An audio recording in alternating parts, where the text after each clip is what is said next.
O universo é uma máquina. Funciona com leis. Não negocia, não sente pena, não tem favoritos. A gravidade não perdoa o justo nem castiga o malvado. Simplesmente puxa. O fogo não discerne entre um livro sagrado e um monte de lixo. Simplesmente queima. A biologia é um conjunto de regras frias. O sangue coagula, as células se dividem, as feridas se fecham. E quando as regras são quebradas, quando a máquina falha, não há um porquê. É apenas uma falha do sistema, uma engrenagem quebrada. Ela acreditava nisso. Não porque fosse uma filósofa, mas porque era uma observadora atenta de sua própria tragédia. Ela tinha aprendido, à força, que esperar uma exceção à regra era o caminho mais curto para a loucura. A esperança era uma droga perigosa, um veneno doce que só aprofundava a dor inevitável da decepção. Os milagres eram histórias que as pessoas contavam ao redor do fogo para dormir.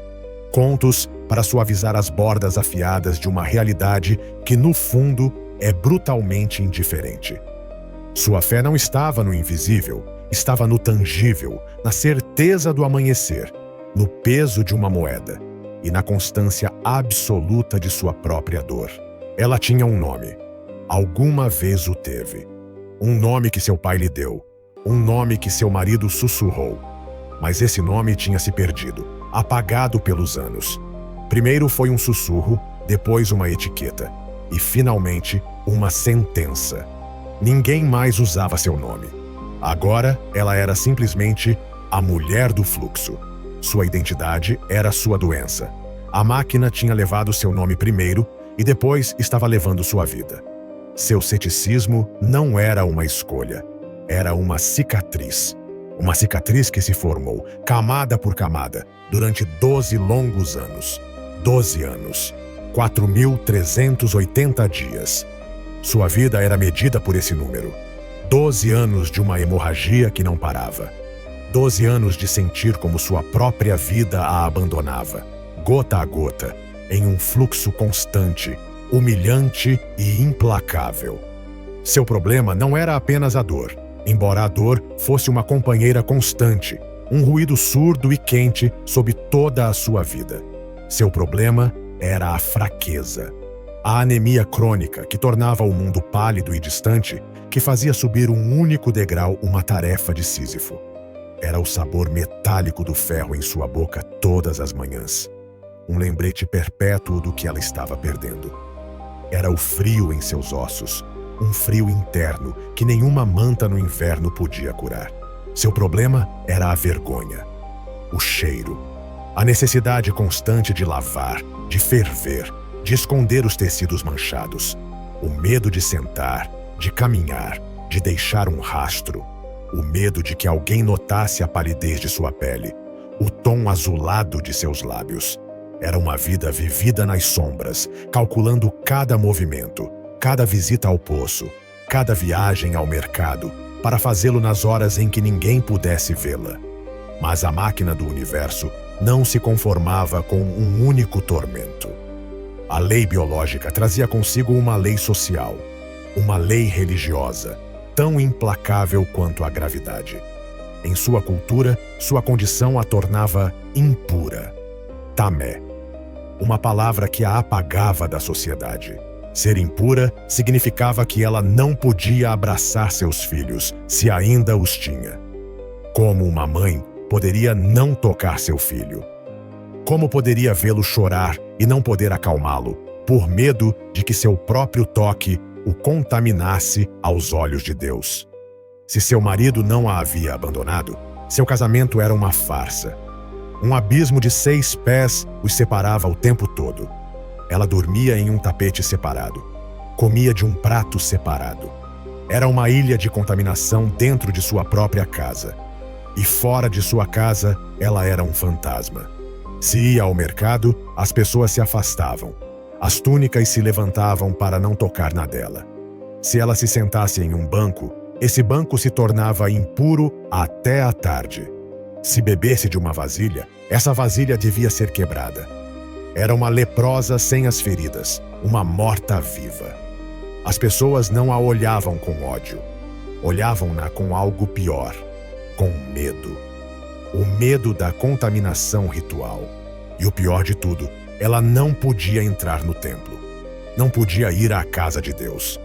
A máquina da religião, com suas regras rígidas de pureza, a havia declarado defeituosa.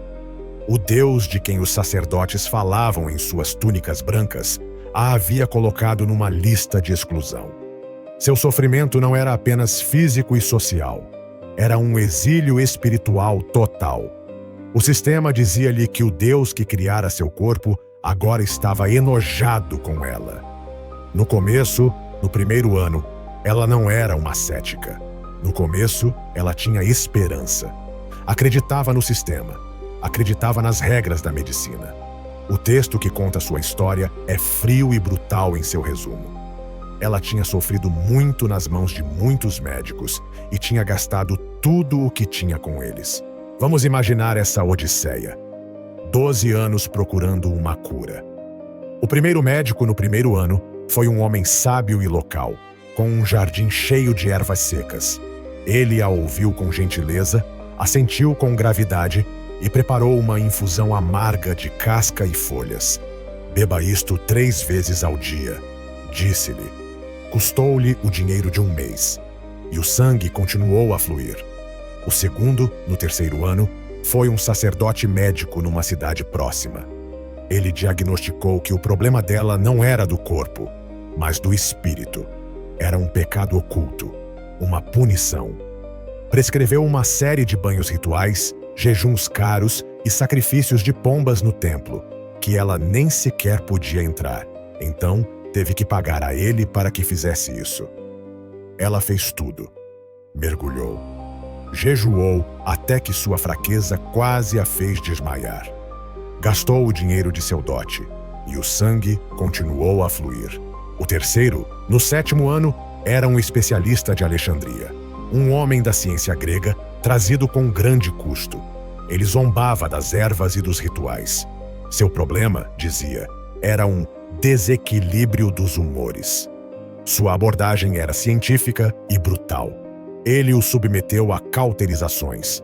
Com ferro em brasa, aplicado em seu abdômen, prometia selar a ferida de dentro para fora. Ela gritou e o cheiro de sua própria carne queimada encheu o quarto. Saiu de lá pior do que entrou, com cicatrizes de queimaduras que se somavam ao seu tormento interno. E o sangue, após uma breve pausa pelo trauma, continuou a fluir. O 10º ano. O dinheiro quase tinha acabado. Experimentou com charlatães. Um místico lhe vendeu um amuleto com palavras hebraicas e símbolos babilônicos, um pedaço de pergaminho que devia levar sob suas roupas. Outro fez-na ficar em um riacho sob a lua cheia enquanto cantava. Pagou com as últimas joias de sua mãe.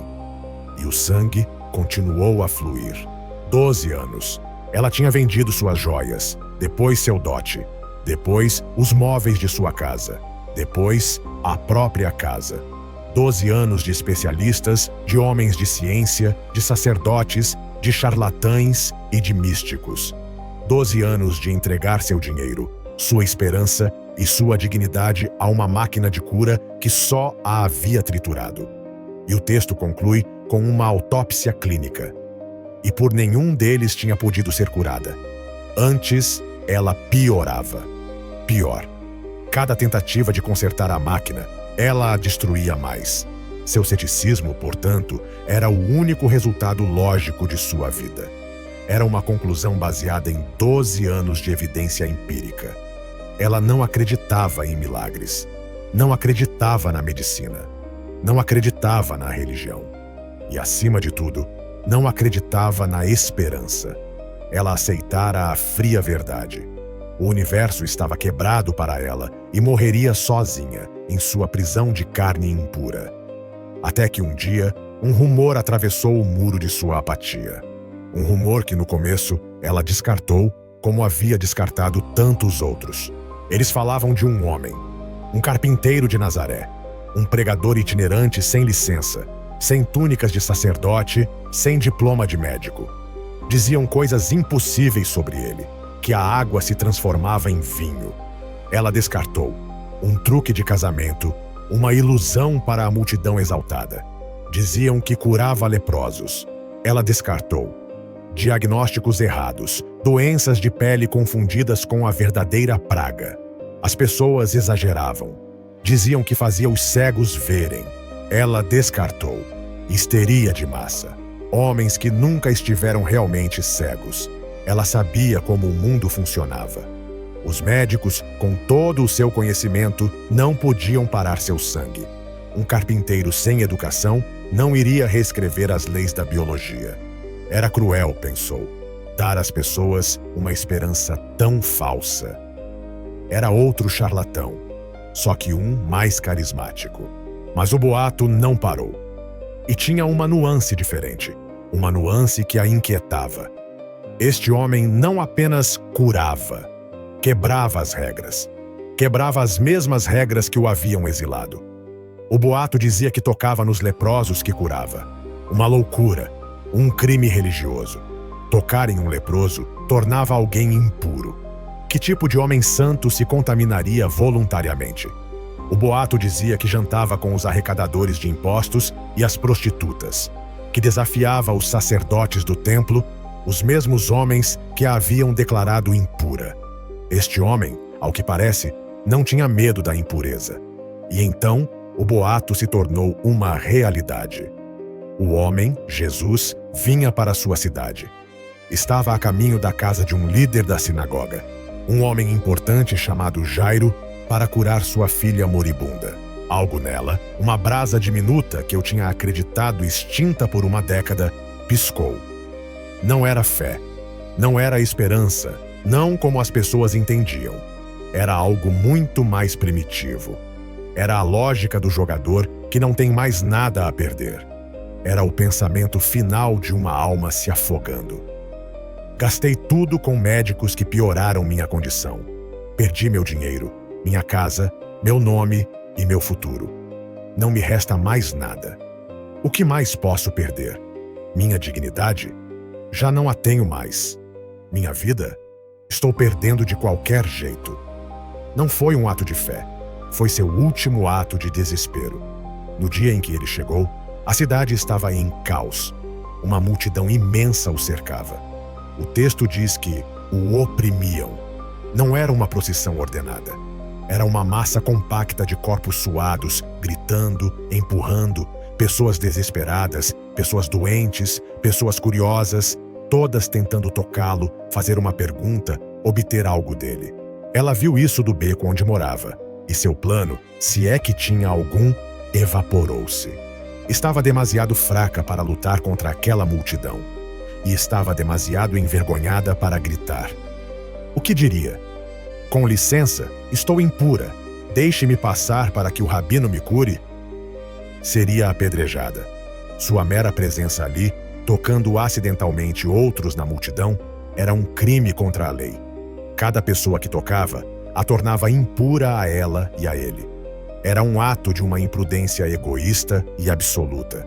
Poderia causar um motim, mas a dor de 12 anos era mais forte que o medo da lei. E em sua mente formou-se uma nova ideia. Uma ideia desesperada, supersticiosa, quase mágica. Ela ouvira dizer que este homem não temia a impureza, mas ela tinha medo dele. Não podia olhá-lo nos olhos, não podia falar com ele, não podia lhe pedir nada. Pedir era para as pessoas que ainda acreditavam que mereciam algo. Não, ela não lhe pediria nada. Ela o roubaria. Se o poder estava nele, tinha que estar irradiando de seu corpo. Se ao menos, disse a si mesma, num sussurro que era metade oração e metade plano de roubo, se ao menos tocar a borda de seu manto, serei salva. Não era a teologia de um erudito. Era a lógica de uma ladra. Ela ia roubar um milagre. A borda de seu manto, os tzitzit, as franjas que a lei ordenava aos homens, usarem como lembrete dos mandamentos. Era uma ironia perfeita. Ela, que tinha sido condenada pela lei, agora ia tocar o símbolo da lei para ser curada. Ela cobriu o rosto com o véu, deixando apenas seus olhos visíveis. Agachou-se, tornando-se pequena, invisível, como um animal do pó, e mergulhou na multidão. Foi uma batalha, um inferno de corpos. Mãos a empurraram, cotovelos a golpearam. Alguém pisou sua mão. As pessoas gritavam com ela, sem saber quem era, apenas que era um obstáculo no caminho. Ela estava tonta pelo esforço, pelo pó e pelo cheiro da multidão. Seu coração batia forte, não só pelo esforço, mas pelo medo do sacrilégio que estava cometendo. Cada pessoa que tocava era uma nova violação. Perdão, perdão, sussurrava ao pó. A fraqueza de 12 anos ameaçava fazê-la desabar. Mas ela seguiu em frente, rastejando, engatinhando entre as pernas, com os olhos fixos em um único objetivo: a bainha de uma túnica empoeirada. Ele o viu, a borda de seu manto varrendo o caminho. Estava a poucos metros. Empurrou um homem, rastejou por baixo do braço de outro.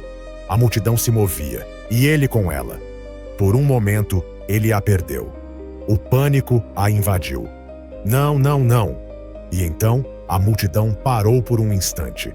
Jairo, o homem importante, estava insistindo para que ela se apressasse.